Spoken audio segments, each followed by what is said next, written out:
Hola, ¿qué tal? Muy buen día a la hora que se acerquen a este material. Mi nombre es Eric Torres y nos encontramos en el proyecto de Club de Lectura El Baúl del Artista. Agradezco a todas las personas quienes se han tomado el tiempo de observar los videos anteriores. Les invito a que se suscriban al canal de YouTube o bien se integren al grupo de Facebook El Baúl del Artista, donde podrán encontrar los materiales que vamos realizando. Recuerden que pueden hacer sugerencias sobre lecturas que les gustaría escuchar en este espacio o simplemente seguir los videos y compartir los enlaces con el hashtag El Baúl del Artista, de tal manera que este material viaje lo más posible y llegue a donde tenga que llegar. El día de hoy vamos a dar continuidad, después de un periodo de pausa, a esta novela del autor checo Milan Kundera, La insoportable levedad del ser.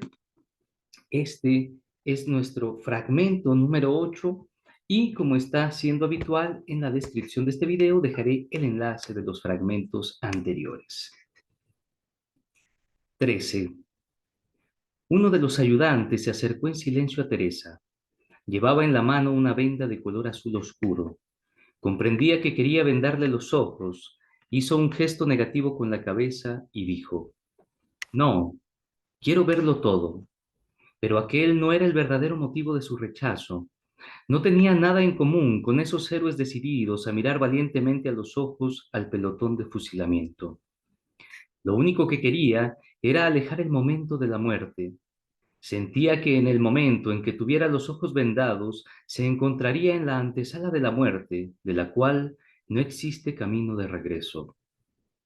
El hombre no insistió y la cogió del brazo, y fueron así por el extenso parque, y Teresa no era capaz de decidirse por ningún árbol. Nadie la obligaba a apresurarse, pero ella sabía que de todos modos no tenía escapatoria. Cuando vio un castaño en flor frente a ella, se detuvo. Apoyó la espalda contra el tronco y miró hacia arriba. Veía el verde iluminado por el sol y a lo lejos oía el sonido de la ciudad, ligero y dulce, como si en ella sonaran miles de violines. El hombre levantó el fusil. Teresa sintió que su coraje se agotaba, su debilidad la desesperaba, pero era incapaz de controlarla. Dijo: Es que no es mi voluntad. Él bajó inmediatamente el cañón del fusil y dijo muy suavemente: Si no es su voluntad, no podemos hacerlo. No tenemos derecho. Y su voz era amable, como si le pidiera disculpas a Teresa por no poder fusilarla si ella misma no lo deseaba. Aquella amabilidad le destrozaba el corazón y ella se volvió de cara al tronco del árbol y se echó a llorar.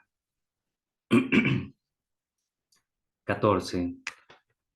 Todo su cuerpo se estremecía de dolor y ella se abrazaba al árbol como si no fuese un árbol, sino su padre, al que había perdido, su abuelo, a quien no conoció, su bisabuelo, su tatarabuelo, algún hombre tremendamente viejo, llegado desde las más distantes profundidades del tiempo para ofrecerle su cara en forma de rugosa corteza de árbol. Se volvió. Los tres hombres ya estaban lejos, caminaban por el césped como jugadores de golf, y el fusil que llevaba uno de ellos parecía en efecto un palo de golf. Bajó por las veredas de Petrin, y en su alma quedaba la nostalgia por aquel hombre que debía haberla fusilado y no la había fusilado. Deseaba que estuviera allí. Alguien tiene por fin que ayudarla. Tomás no va a ayudarla. Tomás la envía a la muerte. Tiene que ser otro quien la ayude. Cuanto más se aproximaba a la ciudad, más nostalgia sentía de aquel hombre y más miedo tenía de Tomás. No le perdonará el que no hiciera lo que había prometido. No le perdonará el no haber sido valiente y el haberlo traicionado. Estaba ya en la calle en la que vivían y sabía que dentro de poco le vería. Le dio tanto miedo que sentía la angustia en el estómago y tenía ganas de devolver. 15. El ingeniero la invitaba a que fuera a visitarle a su casa. Ya se había negado dos veces. Esta vez aceptó. Almorzó como siempre de pie en la cocina y se marchó. Aún no eran las 2. Se aproximaba a la casa y sentía que sus piernas, sin atender a su voluntad, aflojaban ellas mismas el paso. pero después pensó que en realidad había sido Tomás quien la había enviado a su casa. Era precisamente él quien le explicaba siempre que el amor y la sexualidad no tenían nada que ver, y ahora ella va a comprobar y a confirmar sus palabras. Le parece oír su voz. Te comprendo, sé lo que quieres, lo he preparado todo, llegarás hasta arriba y lo entenderás todo. Sí, no hace otra cosa que cumplir las órdenes de Tomás. Solo quiere quedarse un momento en casa del ingeniero, solo para tomar una taza de café, solo para saber lo que es llegar hasta el límite mismo de la infidelidad. Quiere empujar su cuerpo hasta ese límite, dejarlo ahí un momento como en la picota y después, cuando el ingeniero quiera abrazarlo, le dirá, como le dijo al hombre del fusil en Petrin, es que no es mi voluntad. Y el hombre bajará el cañón del fusil y le dirá con voz amable, si no es su voluntad, entonces no puede pasarle nada, no tengo derecho. Y ella se volverá hacia el tronco del árbol y se echará a llorar. 16. Era un edificio suburbano construido a comienzos de siglo en el barrio obrero de Praga. Penetró en un pasillo de paredes sucias pintadas con cal. Unas desgastadas escaleras de piedra con la barandilla de hierro la condujeron hasta el primer piso. Allí dobló a la izquierda. Era la segunda puerta, sin nombre ni timbre. Llamó con los nudillos. Le abrió. El piso se componía de una única habitación, dividida a unos 2 metros de la puerta por una cortina que creaba así una especie de sucedáneo de antesala, en la que había una mesa con un infiernillo y una nevera. Al atravesar la cortina se encontró frente al rectángulo vertical de una ventana, al final de una habitación estrecha y alargada. A un costado había una librería, al otro una cama y un sillón. Es un piso muy modesto, dijo el ingeniero. Espero no le haya sorprendido. No, no me sorprende, dijo Teresa mirando la pared completamente cubierta de estantes y libros. Este hombre no tiene una mesa apropiada, pero tiene cientos de libros. Esto le resultaba simpático a Teresa y la angustia con que había llegado se suavizó un poco. Desde la infancia considera los libros como contraseña de una hermandad secreta. Un hombre que tiene en casa esta biblioteca no puede hacerle daño. Le preguntó qué podía ofrecerle. ¿Vino? No, no, no quiere vino. En todo caso, café. Él atravesó la cortina y ella se acercó a la librería. Le llamó la atención uno de los libros. Era una traducción de Edipo de Sófocles. Es curioso que este libro esté aquí. Hace muchos años, Teresa, hace muchos años, Tomás se lo dio a Teresa para que lo leyera y le habló mucho de él. Después, publicó sus opiniones en un periódico y por culpa de aquel artículo toda su vida quedó patas arriba. Observó el lomo de aquel libro y al mirarlo se tranquilizó. Era como si Tomás hubiera dejado a propósito una huella, un recado, diciendo que todo lo había organizado él. Sacó el libro y lo abrió. Cuando el ingeniero vuelva de la antesala, le preguntará por qué tiene ese libro y si lo ha leído y qué opina de él. De ese modo, mediante una estratagema, la conversación se desplazará del peligroso territorio de un piso ajeno al mundo familiar de las ideas de Tomás. Entonces sintió una mano en el hombro. El ingeniero le quitó el libro de las manos, volvió a colocarlo en la estantería sin decir palabra y la llevó hacia la cama. Volvió a acordarse de la frase que le había dicho al verdugo de Petrin. Ahora la dijo en voz alta. Es que no es mi voluntad. Creía que era una fórmula mágica que modificaría instantáneamente la situación, pero en esa habitación las palabras habían perdido su poder mágico. Incluso me parece que aquello lo incitó a actuar con mayor decisión.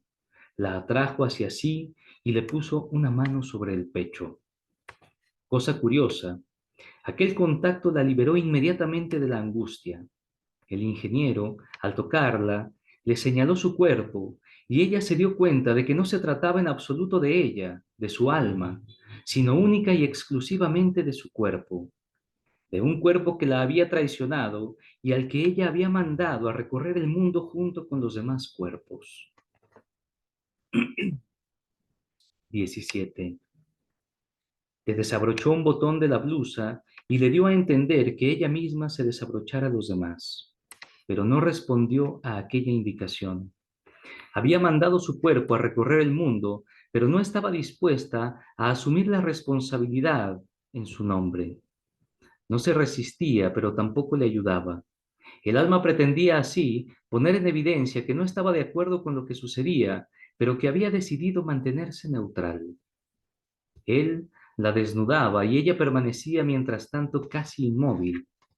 Cuando la besó, los labios de ella no respondieron al contacto de los suyos, pero entonces sintió de pronto que su sexo estaba húmedo y se asustó. Sentía su excitación, que era aún mayor porque estaba excitada en contra de su voluntad. El alma ya estaba secretamente de acuerdo con todo lo que sucedía, pero también sabía que, para que durase aquella gran excitación, su aquiescencia debía seguir siendo tácita. Si dijese que sí en voz alta, si quisiese participar voluntariamente de la escena amorosa, la excitación disminuiría, porque lo que excitaba el alma era precisamente que el cuerpo actuara en contra de su voluntad, que la traicionara y que ella estuviera presenciando aquella traición. Luego le quitó las bragas y ella se quedó completamente desnuda. El alma veía el cuerpo desnudo en brazos de otro hombre y le parecía increíble, como si estuviera mirando de cerca al planeta Marte. El resplandor de lo increíble hacía que su cuerpo perdiera para ella por primera vez su trivialidad. Por primera vez lo miraba hechizada. Todo lo que tenía de personal, de único, de inimitable, se ponía de manifiesto. No era el más vulgar de todos los cuerpos, tal como lo había visto hasta ahora, sino el más extraordinario. El alma no podía separar la vista de una marca de nacimiento, una mancha castaña redonda situada justo encima del vello del pubis. Le parecía como si aquella marca fuese un sello que ella misma, el alma, le hubiese impreso al cuerpo y que un miembro extraño se aproximaba sacrílegamente a ese sello sagrado. Pero al mirar después a la cara de él, se dio cuenta de que nunca había autorizado que el cuerpo, sobre el que el alma había grabado su firma, se hallase en brazos de alguien a quien no conocía y no deseaba conocer. La inundó un odio embriagador. Reunió saliva en la boca para escupirla a la cara de ese hombre desconocido. Él la observaba con la misma avidez que ella a él. Registró la furia de ella y sus movimientos se aceleraron. Teresa sintió que desde lejos se aproximaba el placer y empezó a gritar, no, no, no.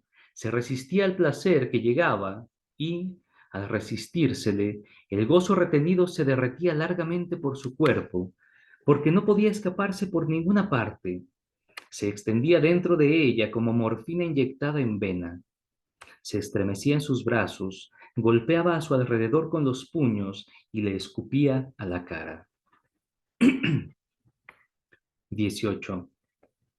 Las tazas del váter en los cuartos de baño modernos se elevan del suelo como flores blancas de nenúfar. El arquitecto hace todo lo posible para que el cuerpo olvide sus miserias y el hombre no sepa qué pasa con los residuos de sus entrañas cuando rumorea por encima de ellos el agua violentamente salida del depósito. Los tubos de la canalización, aunque llegan con sus tentáculos hasta nuestras casas, están cuidadosamente ocultos a nuestra vista, y nosotros no sabemos nada de la invisible Venecia de mierda sobre la cual están edificados nuestros cuartos de baño, habitaciones, salas de baile y parlamentos. El retrete del antiguo edificio suburbano de un barrio obrero de Praga era menos hipócrita. El suelo era de baldosa gris. La taza del váter se elevaba del suelo abandonada y mísera. Su forma no semejaba la de la flor de nenúfar, sino que aparentaba aquello que era, la terminación ampliada de una tubería. Hasta faltaba el asiento de madera y Teresa tuvo que sentarse sobre el frío metal esmaltado. Estaba sentada en la taza y el deseo de vaciar las tripas que de repente la invadió era un deseo de ir hasta el límite de la humillación, de ser cuerpo lo más plenamente posible, ese cuerpo del cual decía la madre que no sirve más que para comer y defecar. Teresa vacía sus tripas y tiene en ese momento una sensación de infinita tristeza y soledad. No hay nada más mísero que su cuerpo desnudo sentado encima de la terminación ampliada de una tubería de desagüe. Su alma había perdido la curiosidad del espectador, su malicia y su orgullo. Volvía a estar en algún sitio de las profundidades del cuerpo, en su más lejana entraña, y aguardaba desesperada por si alguien la llamaba para que saliera a la superficie. 19. Se levantó de la taza, tiró de la cadena y entró en la antesala. El alma temblaba dentro del cuerpo desnudo y rechazado. Aún sentía en el ano el tacto del papel con el que se había limpiado. Y en ese momento sucedió algo inolvidable.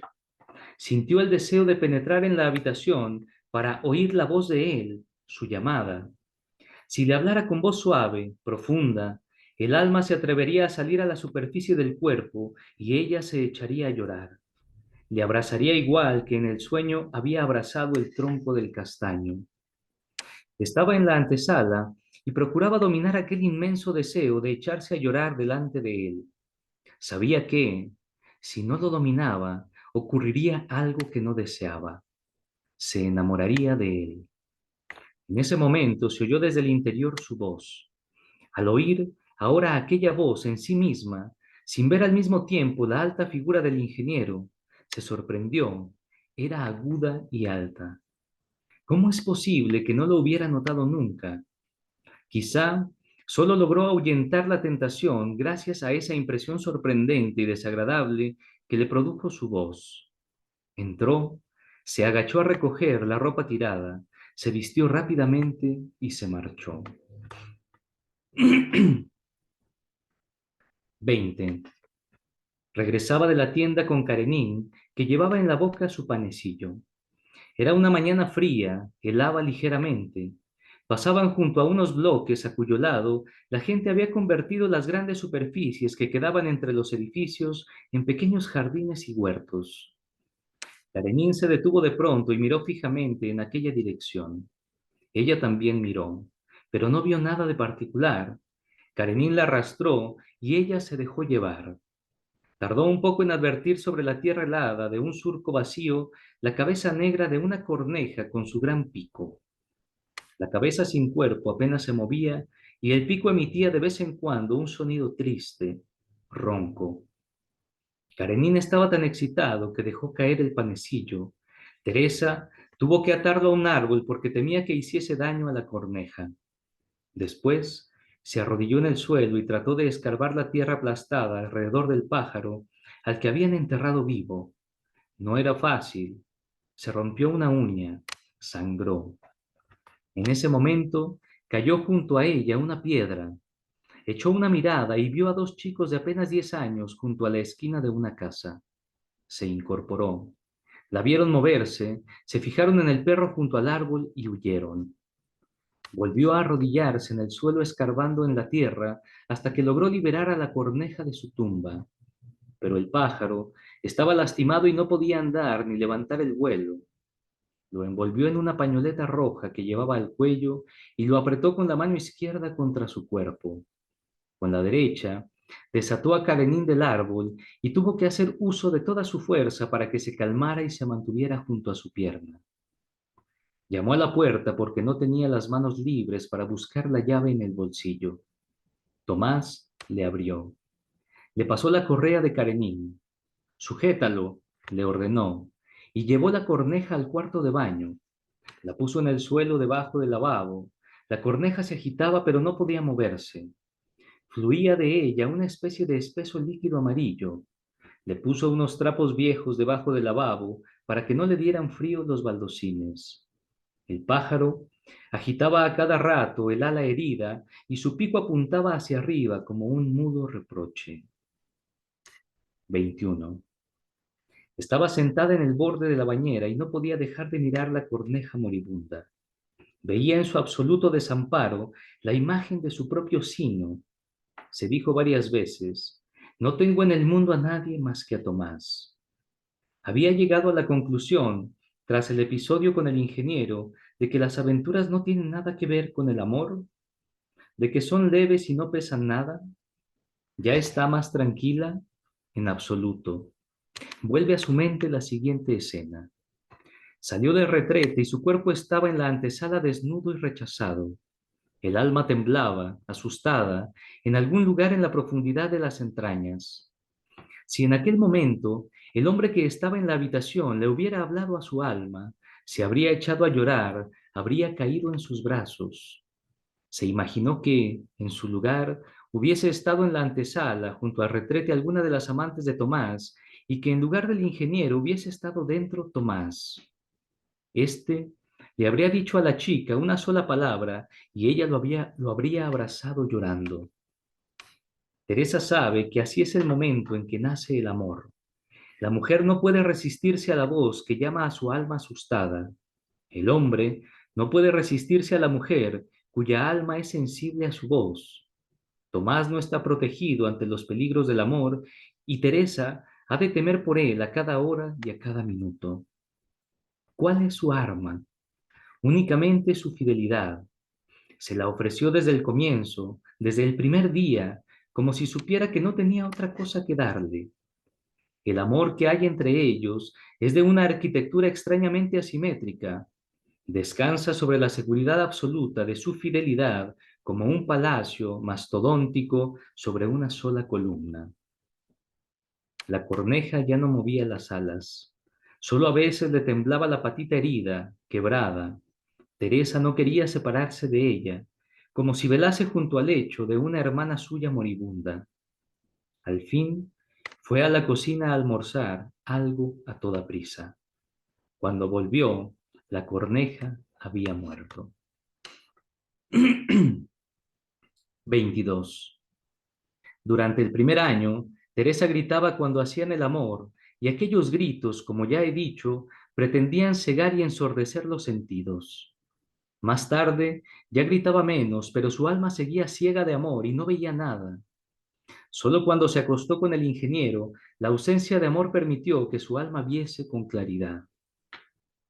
Había ido otra vez a la sauna y estaba ante el espejo. Se miraba y veía la escena amorosa en el piso del ingeniero.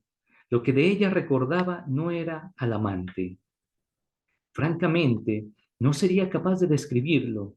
Posiblemente no se había fijado en su aspecto cuando estaba desnudo. De lo que se acordaba y lo que ahora, excitada, veía en el espejo, era de su propio cuerpo, de su pubis y de la mancha redonda situada inmediatamente encima de él. Aquella mancha que hasta entonces había sido para ella un simple y prosaico defecto de la piel, se le había grabado en la mente. Deseaba volver a verla una y otra vez en aquella increíble proximidad del miembro de un extraño. Es necesario que lo subraye una vez más. Lo que deseaba no era ver el sexo de un extraño. Quería ver su pubis en compañía de un miembro extraño. No deseaba el cuerpo de un amante. Deseaba su propio cuerpo,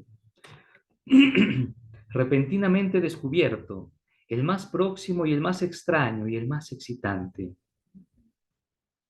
Observaba su cuerpo lleno de pequeñas gotas que le habían quedado de la ducha y pensaba que el ingeniero volvería a pasar por el bar dentro de poco. Deseaba que acudiera, que la invitara a su casa. Lo deseaba enormemente.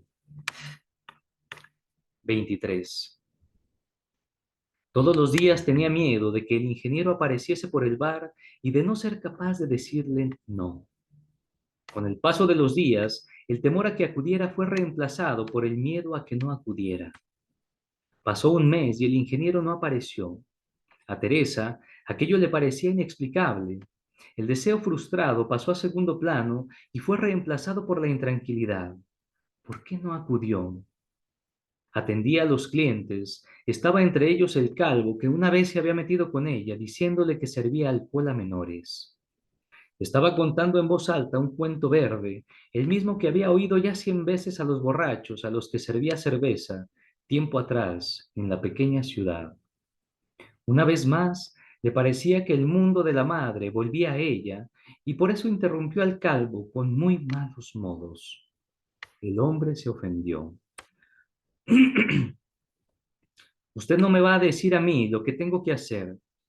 Puede estar muy contenta de que nosotros la dejemos seguir aquí, detrás de esta barra. ¿Nosotros? ¿Quiénes? ¿Quiénes son nosotros? Nosotros, dijo el hombre y pidió otra vodka. Y recuerde que no le voy a permitir que me ofenda. Después señaló el cuello de Teresa, que llevaba un collar de perlas baratas. ¿De dónde sacó esas perlas? Seguro que no se las dio su marido, que limpia escaparates.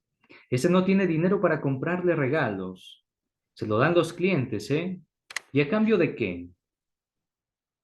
Calle la boca inmediatamente, le gritó Teresa. El hombre intentó coger con sus dedos el collar. No olvide que en nuestro país está prohibida la prostitución. Karenin se levantó, se apoyó con las patas delanteras en la barra y gruñó. 24. El embajador dijo, es de la social. Sí, es de la social. Debería comportarse con discreción, arguyó Teresa. ¿Qué clase de policía secreta es esta, si ya no es ni secreta? El embajador se acomodó en su canapé con las piernas debajo del cuerpo, tal como se lo habían enseñado en los cursos de yoga. Encima de él sonreía Kennedy en el marquito y les daba a sus palabras un tono de particular consagración. Señora Teresa, dijo paternalmente, los de la social cumplen varias funciones. La primera es la clásica. Oyen lo que la gente dice e informan de ello a sus superiores. La segunda función es la de intimidar. Nos hacen ver que nos tienen en su poder y pretenden que tengamos miedo. Eso es lo que perseguía el calvo en cuestión. La tercera función consiste en organizar montajes que pueden comprometernos. Hoy ya no tiene sentido acusarnos de conspirar contra el Estado, porque lo único que lograrían es que la gente simpatizara aún más con nosotros. Es más probable que intenten encontrar hachís en nuestro bolsillo o que procuren demostrar que hemos violado a una niña de 12 años. Siempre se encuentra alguna niña dispuesta a atestiguarlo. Volvió a acordarse del ingeniero. ¿Cómo es posible que no haya vuelto nunca? El embajador continuaba. Necesitan hacer caer a la gente en la trampa para captarla para su servicio y con su ayuda preparar trampas para más gente y convertir así, poco a poco, a toda la nación en una sola organización de confidentes. En lo único que pensaba Teresa era en que el ingeniero había sido enviado por la policía. ¿Quién era aquel chico tan extraño que se había emborrachado en el bar de enfrente y le había declarado su amor? El calvo de la social se metió con ella por su culpa y el ingeniero la defendió. Los tres desempeñaban su papel en una escenografía preparada de antemano, cuyo objetivo era despertar en ella simpatía hacia el hombre que tenía la misión de seducirla. ¿Cómo es posible que no se le hubiera ocurrido? Era un piso raro que nada tenía que ver con aquel hombre. ¿Por qué iba a vivir un ingeniero tan bien vestido en un piso tan mísero? ¿Sería ingeniero? Y si era ingeniero, ¿cómo es que no tenía que trabajar a las 2 de la tarde? ¿Y cómo es que un ingeniero leía a Sófocles? No, aquella no era la librería de un ingeniero. Aquella parecía más bien la habitación de un intelectual pobre detenido. Cuando ella tenía 10 años y detuvieron a su padre, también le incautaron el piso y toda su biblioteca. ¿Quién sabe para qué habrán utilizado después el piso? Ahora ya sabe por qué nunca volvió. Había cumplido ya su misión. ¿Cuál? El de la social. Cuando estaba borracho le confesó sin querer. La prostitución está prohibida en nuestro país, no lo olvide. Aquel supuesto ingeniero atestiguaría que ella se habría acostado con él y que le pidió dinero a cambio. La amenazarán con montar un escándalo y le harán chantaje para que denuncie a la gente que se emborracha en su bar. Esa historia no encierra ningún peligro, la tranquilizaba el embajador. Espero que no, dijo ella con voz ahogada, y salió con Karenin a las calles de la Praga nocturna. 25. La gente, en su mayoría, huye de sus penas hacia el futuro. Se imaginan en el correr del tiempo una línea más allá de la cual sus penas actuales dejarán de existir. pero Teresa no ve ante sí rayas como esas. Lo único que puede consolarla es mirar hacia atrás. Otra vez era domingo. Cogieron el coche y se fueron lejos de Praga.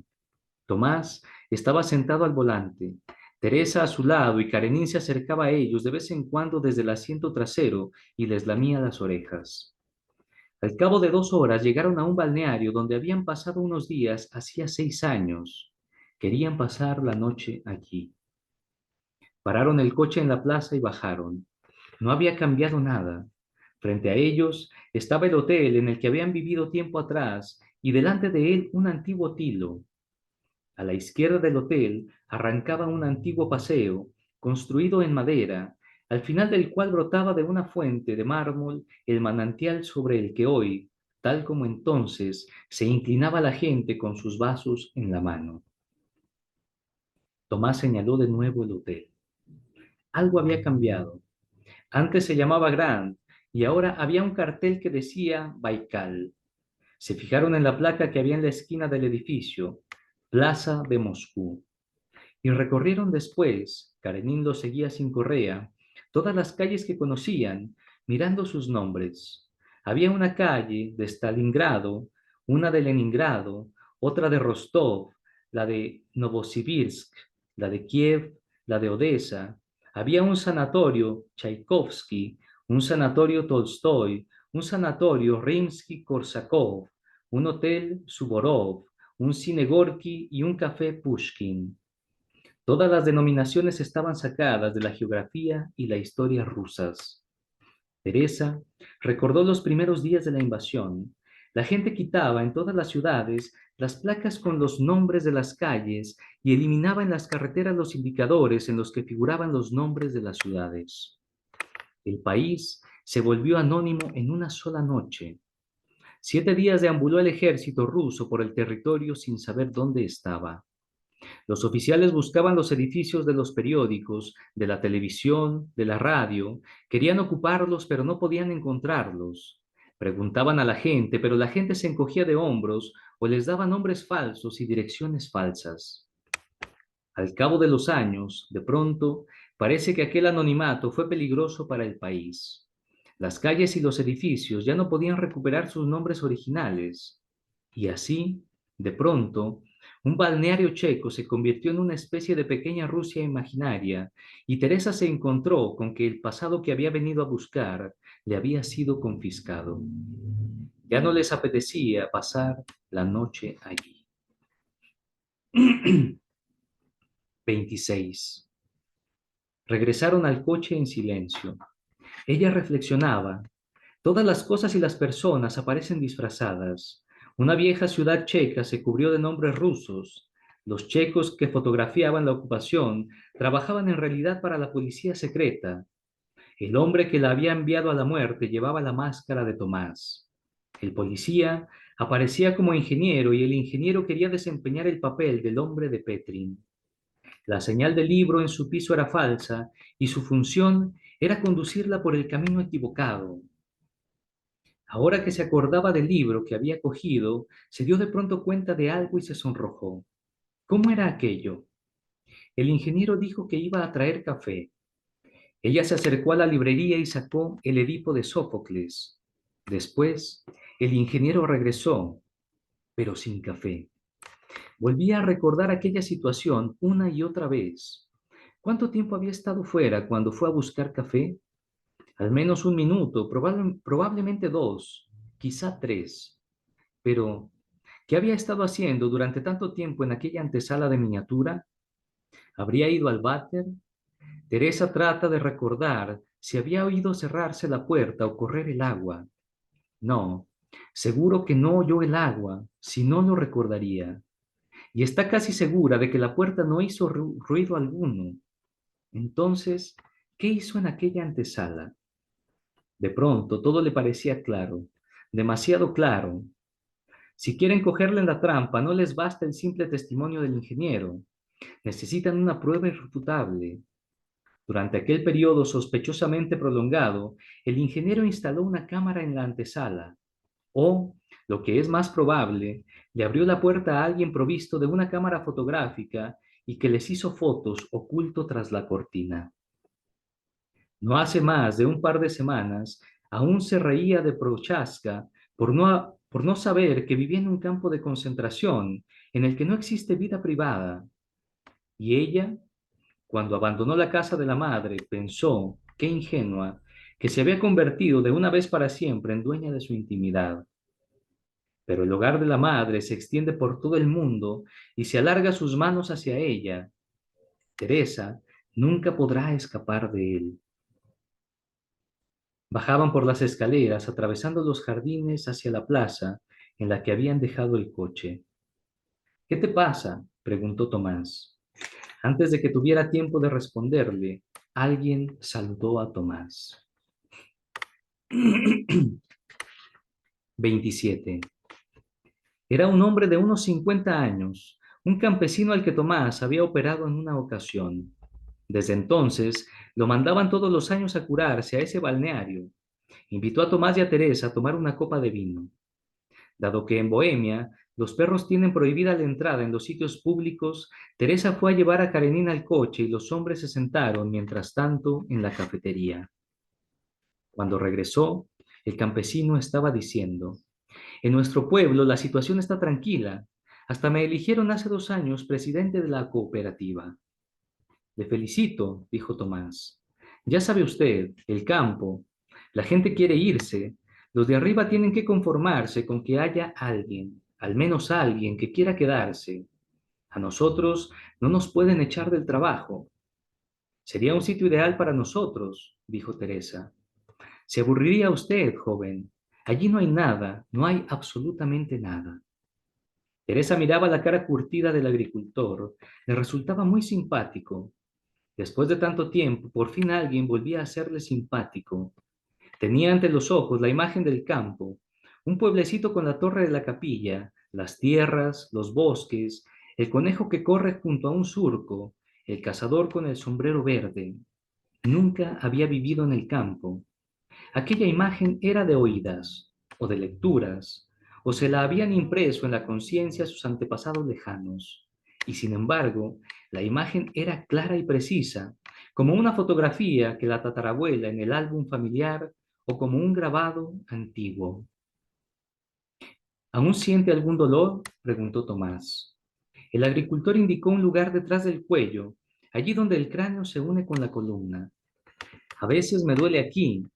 Sin levantarse de la silla, Tomás le palpó el lugar señalado y estuvo un rato haciéndole preguntas.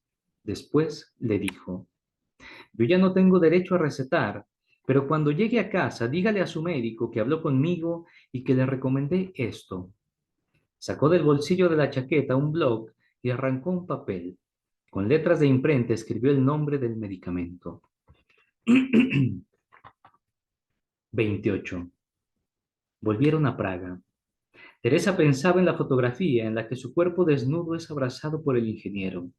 Se consolaba. Aunque existiese tal fotografía, Tomás no la verá nunca. El único valor que tiene para ellos esa foto es que, gracias a ella, van a poder extorsionar a Teresa. En cuanto se la enviasen a Tomás, la foto perdería para ellos todo su valor. Pero, ¿qué sucederá si la policía llega a la conclusión de que Teresa no tiene para ellos ningún interés? En ese caso, la foto puede convertirse para ellos en un simple objeto de entretenimiento y nadie podrá impedir que alguien, quizás solo para divertirse, la meta en un sobre y la envíe a la dirección de Tomás. ¿Qué pasaría si Tomás recibiese semejante fotografía? ¿La echaría de su lado? Es posible que no. Probablemente no, pero la frágil construcción de su amor se derrumbaría por completo, porque esa construcción tiene por única columna su fidelidad, y los amores son como los imperios. Cuando desaparece la idea sobre la que han sido construidos, perecen ellos también. Tenía ante los ojos una imagen: el conejo corriendo por el surco, el cazador con el sombrero verde y la torre de la capilla por encima del bosque. Deseaba decirle a Tomás que debían irse de Praga, dejar a los niños que entierran vivas dejar a los niños que entierran vivas a las cornejas, dejar a los de la social, dejar a las jóvenes armadas con paraguas, Deseaba decirle que debían irse al campo, que aquel era el único camino de la salvación. Volvió la cabeza hacia él, pero Tomás callaba y miraba la carretera ante él. Teresa no sabía cómo salvar aquel silencio entre ambos. Se sentía como aquella otra vez, al bajar de Petrin. La angustia le oprimía el estómago y tenía ganas de devolver. Tomás le daba miedo. Era demasiado fuerte para ella y ella demasiado débil. Le daba órdenes que ella no comprendía, procuraba cumplirlas, pero no sabía. Deseaba regresar a Petrin y pedirle al hombre del fusil que le permitiese atarse la venda ante los ojos y apoyarse en el tronco del castaño. Deseaba morir. 29. Se despertó y comprobó que estaba sola en casa. Salió a la calle y fue andando hasta el río. Quería ver el Vltava. Quería detenerse junto a la orilla y mirar largamente las olas, porque la visión del fluir del agua tranquiliza y cura. El río fluye de una edad a otra y las historias de la gente transcurren en la orilla, transcurren para ser olvidadas mañana y para que el río siga fluyendo. Se apoyó en la barandilla y miró hacia abajo. Estaba en la periferia de Praga. El Vltava había atravesado ya la ciudad, había dejado atrás la gloria del castillo de Rmkandy y de las iglesias. Era como una actriz después de la representación, cansada y pensativa. Fluía entre dos orillas sucias que lindaban con alambradas y muros, tras los cuales había fábricas y campos de juego abandonados.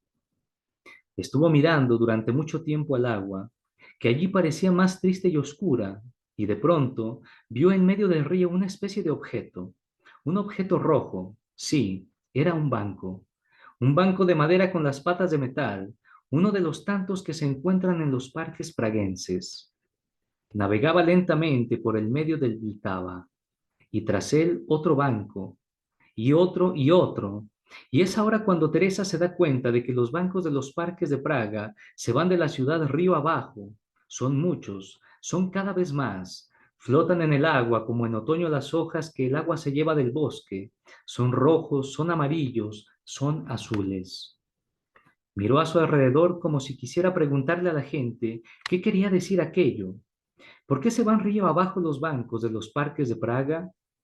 Pero todos pasaban a su lado indiferentes y les daba exactamente lo mismo que hubiera un río fluyendo de una edad a otra por en medio de su efímera ciudad. Volvió a mirar el río. Se sentía inmensamente triste. Comprendía que lo que estaba viendo era una despedida. La mayor parte de los bancos desapareció de su vista.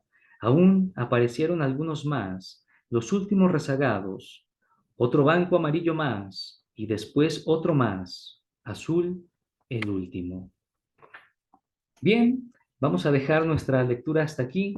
Este es el fragmento 8 de La insoportable levedad del ser de Milan Kundera. Ojalá que lo disfruten. Gracias.